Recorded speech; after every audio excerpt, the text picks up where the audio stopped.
जैसा कि आपको मालूम है कि पीएम किसान सम्मान निधि योजना की टोटल 6,000 राशि आपके खाते में प्रत्येक 4 महीने में 2-2 हज़ार करके इंस्टॉलमेंट करके आपके खाते में डीबीटी के माध्यम से ट्रांसफर की जाती है।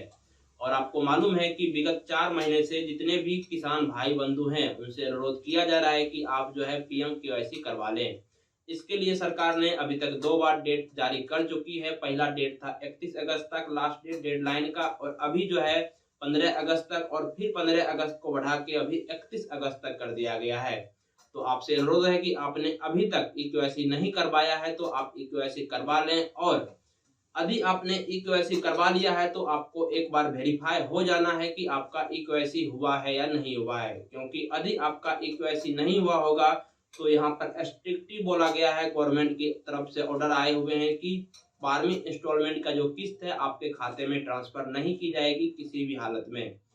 तो आपसे अनुरोध है कि यदि आपने अभी तक ई-केवाईसी नहीं करवाया है तो ई-केवाईसी करवा लें, और यदि आपने ई-केवाईसी करवा रखा है तो आपको एक बार वेरीफाई हो जाना है कि आपका ई-केवाईसी हुआ है या नहीं हुआ है। क्योंकि हो सकता है किसी सर्वर इशू के कारण आपका ई-केवाईसी उस समय हो चुका हो लेकिन सर्वर एरर कारण और नहीं हुआ हो, तो आपको एक बार वेरीफाई होना मैंडेटरी है। तो आज के इस वीडियो में हम लोग देखने वाले हैं कि यदि आपने ई-केवाईसी करवा रखा है तो पहले आप चेक कैसे करेंगे कि आपका ई-केवाईसी हुआ है या नहीं हुआ है। दूसरी, आपको मालूम है कि ई-केवाईसी करने के 2 माध्यम है, पहला है ओटीपी बेस्ड और दूसरा है बायोमेट्रिक बेस्ड। तो आज के इस वीडियो में हम लोग दोनों माध्यम से ई-केवाईसी करके देखेंगे, पहला ओटीपी बेस्ड और दूसरा बायोमेट्रिक बेस्ड। जैसा कि आपको मालूम होना चाहिए, यदि आप ओटीपी बेस्ड ई-केवाईसी करना चाहते हैं तो सर्वप्रथम आपका जो आधार कार्ड में मोबाइल नंबर है वो लिंक होना चाहिए, और कौन सा मोबाइल नंबर है ये भी आपको पता होना चाहिए, क्योंकि यहाँ पर वो दोनों फिल करने के लिए आता है। पहला आपका आधार नंबर, फिर आपसे पूछा जाएगा आपका मोबाइल नंबर जो आपने डाले थे,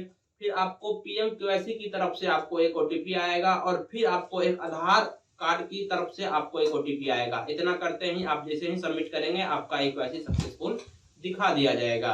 और दूसरा, यदि आप बायोमेट्रिक की तरफ से करना चाहते हैं तो सर्वप्रथम आपके पास सीएससी सेंटर होना चाहिए। यदि आपके पास नहीं है तो आप नजदीकी सीएससी सेंटर पर चले जाए, वहां पर आपको कर दिया जाएगा बहुत ही आसानी से। तो चलिए वीडियो शुरू करते हैं।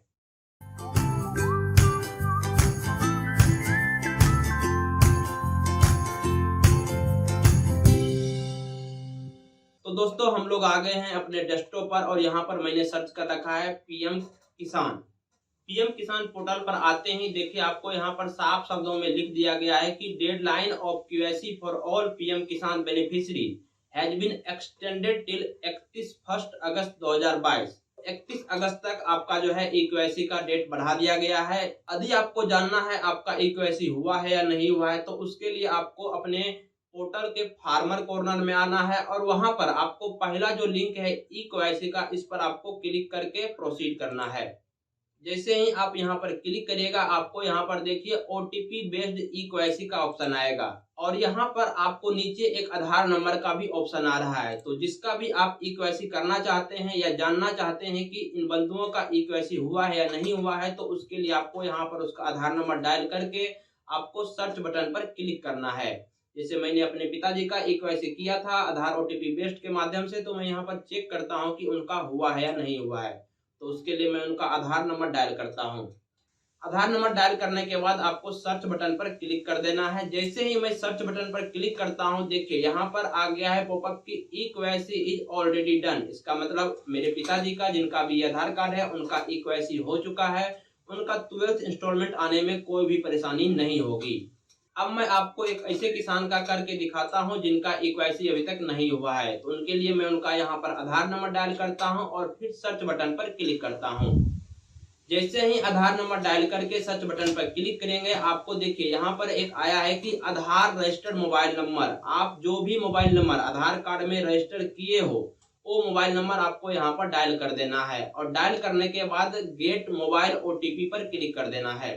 इतना क्लिक करते ही आपको पीएम किसान के पोर्टल से एक ओटीपी आएगा। जो भी ओटीपी यहाँ पर आएंगे उनको यहाँ पर आपको फिल कर देना है, और फिल करने के बाद यहाँ पर गेट आधार ओटीपी, आधार कार्ड की तरफ से भी ओटीपी आएगा, इस पर क्लिक कर देना है। इतना क्लिक करते ही आपको आधार कार्ड की ओर से 6 डिजिट का एक ओटीपी आएगा, उसको यहाँ पर आपको फिल कर देना है और सबमिट फॉर ऑथेंटिकेशन पर क्लिक कर देना है। जैसे ही आप सबमिट फॉर ऑथेंटिकेशन पर क्लिक करिएगा, आपको यहाँ पर देखिए ऊपर में एक मैसेज आया है EKYC सक्सेसफुली सबमिटेड। तो इस प्रकार से आपका जो है EKYC हो गया है। तो यह एक तरीका थी आधार बेस्ड OTP का। तो दोस्तों इस तरीका से आप आधार OTP बेस्ड EKYC कर सकते हैं। अब मैं आपको दिखाता हूं कि CSC के माध्यम से आप कैसे कर पाएंगे। उसके लिए जो मैंडेटरी है, आपके पास ये बायोमेट्रिक डिवाइस होना चाहिए, चाहे मंत्रा का हो, मार्फो या कोई भी हो, आपको रहना चाहिए। आपको सर्वप्रथम इसको कनेक्ट कर लेना है और आपको CSC पोर्टल में CSC लॉगिन हो जाना है। तो मैं अपना यूजर आईडी, पासवर्ड और कैप्चा फिल के CSC पोर्टल में साइन इन हो जाता हूँ।